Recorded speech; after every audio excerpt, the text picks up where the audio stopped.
In this video, I will show you the process to install a Shimano 105 Di2 group set from start to finish, as well as all the tools you need, component weights and general tips and tricks throughout the build. In a bike build, before we would touch any Di2 component, we would need to install the seat post, so we can clamp the seat post in the bike stand, test fit the headset and mark for cutting, then cut the headset down to size and check everything is okay. I have a full video of these processes on my channel, but now let's get into the Di2 components, starting with the brake calipers and hoses. Now the front caliper is geared up for 160mm rotor. You will see the adapter already on it, but the rear caliper is set for 140 and doesn't have the adapter. Now, if you are anticipating using a 160mm rotor, you'll need an additional adapter, and that costs around £15. No need to worry about the brake pads though, as they come pre-installed. They are resin compound pads. Now, most modern road bikes have some form of routed cable, so the cables go through the frame to give you a sleek look, and we will be tackling all of that in this video. However, it's worth noting that when it comes to the 105 Di2 shifters, there is no longer a need to run a cable to them. You only run cables from the battery to the derailleurs. So we're going to be installing the rear caliper first, and it has this sort of black look and these 22mm ceramic pistons. Apparently they're oversized. The calipers are also a 2-piston design, so both pistons push out at the same time, minimizing the leading effect where one would push out, and that would give you uneven wear on your brake pads. When we chuck them on the scale, we can see both the rear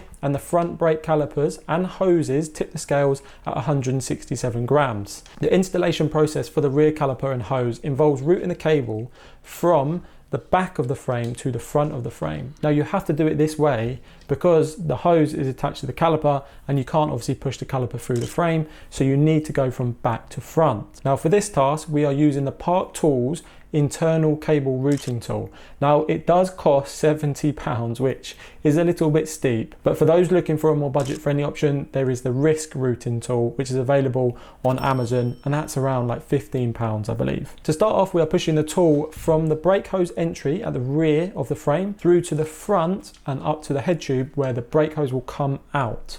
Now, making the complete route with a cable makes it easier. We've established the path, and now we can attach the brake hose to the routing tool, and that's with this little rubber gripper attachment, then pull it through the frame. And that completes the installation process for the rear brake hose. With the cable now routed through the frame, it's time to attach the rear caliper. Now, if you're opting for a 160mm rotor on the rear, you'll need the adapter, as I said earlier. We asked that the adapter's needed. If you're using 140, then don't worry, you can attach straight to the bike. There is writing on the adapter to show which way it should be installed. Now, a quality set of Allen keys like the Lifeline set I use costs £10, and you're going to need them, so invest. You may need longer bolts as well than the ones that are supplied with the group set due to the adapter that we've just added to the caliper. Now, when you've got the correct size, grease the bolts before threading them through the frame to align with the caliper, then loosely tighten them. We'll adjust for proper alignment and torque later in the build process. Now we can tackle the front brake. Now that is a streamlined process due to the shorter cable run through the fork. So simply push the cable through the forks from the bottom to the top. It should go straight through. With the forks ready, you can now slide them through the frame. It's crucial at this stage to ensure that the brake hoses are correctly positioned. Now in the UK, the front brake should be on the right and the rear brake should be on the left. So you adjust where the cables are accordingly to maintain this alignment. You don't want them crossing over inside the frame, so make sure that they come up perfectly. We can then use an Allen key to secure the caliper to the frame. Again, we will do the precise sort of alignment and tightening later in the video. Now, once you have this installed, obviously to secure the forks in place, at this point in your build, you would put the handlebars on and secure those in place, and that kind of sets everything for now. The 105 Di2 shifters, now they have this sort of new sleek design which gives more of a natural curve. It's meant to provide more comfort and grip. Now the tight rubber hoods enhance this sort of snug feel. You can tell the build quality of these things. Both left and right shifters weigh 220 grams each. It's quite surprised to see them pretty much exactly the same. Now for the shifter installation, you simply slide them onto the bars and secure them in place with an Allen key. It can be a little bit difficult sometimes to get the Allen key on there. Just pull the hood back to reveal the bolt. Proper positioning is crucial here. Don't just slap them on anywhere, because we are going to be cutting the hoses down to length. So if one of them's really far down or too far up, it could mean that you cut the cable too long or too short. Now the shifters are installed, we can go for the brake setup. So align the brake hose with the shifter to gauge the necessary length for cutting. To cut the hose, I normally use the Jaguar brake hose cutter, and that is around 13 pounds. Now a little tip here, if anything, err on the side of slightly too long. If it's too short, it's game over. Also, this hose is full of hydraulic fluid, so when you are cutting, make sure that the hose is facing upwards, so when you cut it, hydraulic fluid doesn't go everywhere. Now after cutting, we can insert the provided needle. This goes into the end of the hose where we have just cut, and this can be done with the Jaguar needle driver tool, which costs around 23 pounds. The cost of tools starts to add up in these bike builds. It can be quite fiddly, but take your time and then press it in. Next, we can secure the hose to the shifter by tightening the bolt with an 8mm spanner. That will basically crush the olive as you tighten. The olive is basically a little piece of metal inside that as you tighten that bolt, it gets crushed, and that makes a seal between the hose and the shifter so no hydraulic fluid can spill. Then you can repeat the journey for the other shifter, ensuring symmetry and your preferred positioning. You can clean everything up. There's likely going to be some hydraulic fluid spillage somewhere, and use disc brake cleaner for that. Now the Di2 system is powered by a battery, obviously, and that is designed for a discreet insulation within the seat post, ensuring a sleek look and apparently a long-lasting charge of up to 2,000 miles. Now frames typically come with a specific mount for the battery in the seat post, because a lot of seat posts are proprietary now. They're not circular, they will be all kinds of shapes. So check in your box that you've got with your frame, or contact the manufacturer to get one if you don't have one. With ours, the battery fits snugly in. It's kind of like a wedge, so really push it in, because what you don't want is to be riding along and the sort of battery and the vibrations slide down and eventually vibrate out. So really push it in there. On the bottom of the battery, there are these sort of little protectors. So we're going to remove them, and that will allow us to connect our cables to the battery itself. Now we only need to run to the derailleurs, remember. Now when you buy the Di2 group set, there are 2 cables included. They are different lengths. The longer one is obviously for the rear, and the shorter one is for the front derailleur. We can use the Park Tools routing tool for an easier cable installation. Now the routing tool has a specific cable that connects 2 Di2 cables. That makes it much easier once it is routed through the frame. You can click the Di2 routing tool into the actual Di2 cable to get some good leverage. Click.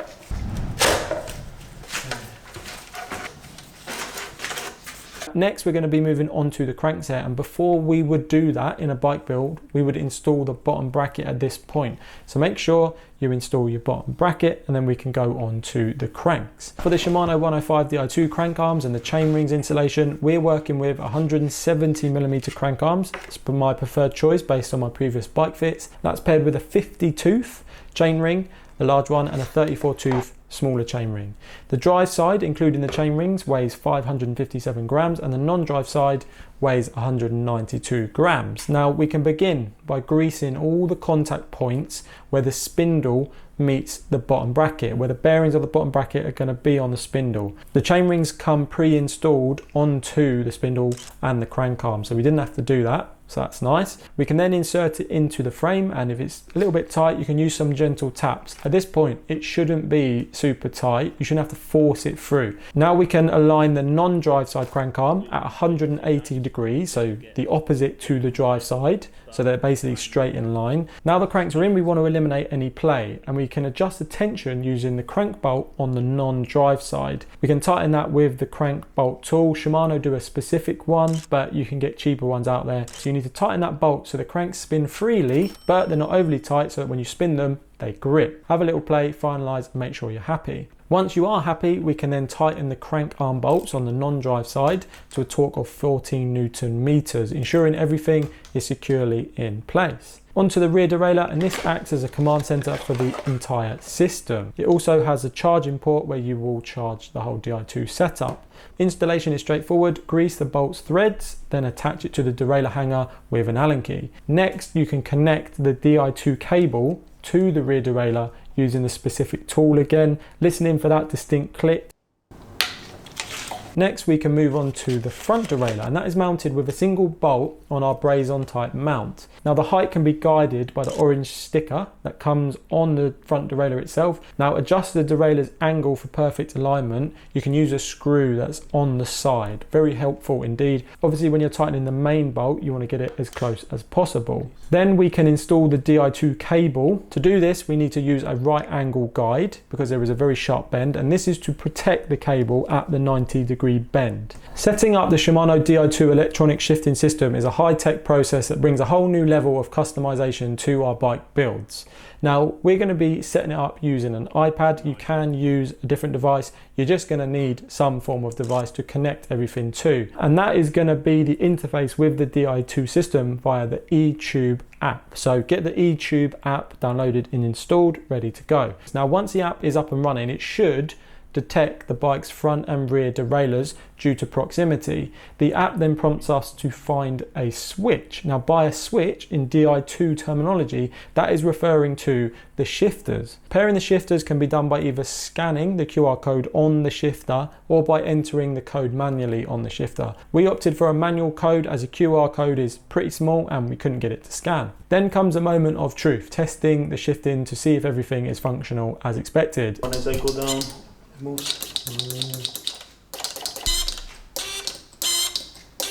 We also have the 105 cassette that can now be installed on the wheel. This is 11 tooth for the smallest cog and 34 teeth for the largest cog. The whole group set is 12 speeds, so the cassette has 12 cogs on it. They're cheaper than the old Tegra and Dura Ace cassettes. To install the cassette, we grease the free hub, and it's all about matching the smallest spline on the free hub with the cassette's corresponding spline for a perfect fit. Once aligned and all the cogs are on the free hub, you can grab your cassette tool for the tightening jobs, aiming for the precise torque of around 40 Newton meters. Now that locked everything in place. Yeah, that's it. Now we can install the disc rotors, and that is pretty straightforward. We have the Shimano SMRT70 Ice-Tech rotors, and I opted for 160 both front and rear. These are center lock brakes, and this simplifies the installation. Just align the hub spline with the rotors and then grease and tighten them with the same tools that we use for the cassette. Again, they're done up to 40 Newton meters. Now both rotors and the lock rings weighed in at a lean 292 grams, so relatively light. Now with the rotors and cassette in place, we're ready to mount the wheels and proceed with the chain sizing. This group set came with the Shimano M7100 chain. This is a 12-speed chain for the 12-speed group set. There's also a quick link. The chain weighed a total of 281 grams. Installing and adjusting this Shimano chain on our bike is simple but a precise process. We just want to check that the B screw adjustment is correct, and basically this is the distance between the jockey wheel and the cassette itself. Now with a 34 tooth cassette, the ideal distance is 8 millimeters. After some adjustment, we had our gap at 8 millimeters. We then routed the chain over the big chain ring and the largest cog. We then find the closest link where the chain could attach with the split link included. Don't forget to put the split link on. Once we found where it could attach, we are then going to count down 2 extra rivets from that link, and that is where we will break the chain. Now the next step involves routing the chain through the rear derailleur in its natural route, around the cassette and everything over the chain rings, and then we can join it using that split link. Now following the chain installation, we can check over the initial shifting performance. The chain shifts swiftly and smoothly, which is nice to see. Everything's starting to take shape. However, fine tuning is necessary, which is the next step. So tuning the gears on the Shimano Di2 105 system begins with the front derailleur. Now you will adjust the low limit screw through the Di2 app, which allows for precise incremental changes. For the high limit screw, however, you'll turn to the derailleur itself, making manual adjustments. Now once the front derailleur is set up, you can shift your focus to the rear derailleur. Now before making adjustments, place a chain on the middle cog of the cassette. It's best to do the tuning here because it's the middle ground between high and low. Now to enter adjustment mode, hold down the button on the rear derailleur itself until you see a yellow light. This indicates that you're ready to make the micro adjustments. So now what we can do is use a shifter to incrementally, very slightly align the gears perfectly. Now what they say to do is to take it to a place where the gears are out of alignment, so you can hear the chain sort of going click, click, click, click, click as you're pedaling, and then do 5 clicks in the opposite direction until there is no clicking noise and the chain rotates smoothly. This doesn't remove the need to adjust the high and low limit screws though. This can be done directly on the derailleur itself. Again, this ensures that the chain can't go past the highest cog and mash up your wheel and cause some damage, or too far past the smallest cog and onto your frame and cause some damage there. That is all the Di2 components installed. So to finish off your bike, you'll need to do the brake adjustment and the bar tape, and we'll go around and tighten all the bolts and make sure they are the correct torque. You can do that with a small torque wrench, which costs around £30. Now I use Shimano's torque page to find the correct torques, and I'll pop that up on screen now so that you know where to look to get the right torque spec for all your bolts. And there you have it, your Shimano 105 Di2 group set is installed. Now do leave any questions down below you have about the installation. This video will show you a full build process, everything is super long, super in-depth. So if you're interested, watch that one next. That will help you on your journey to DIY bike building.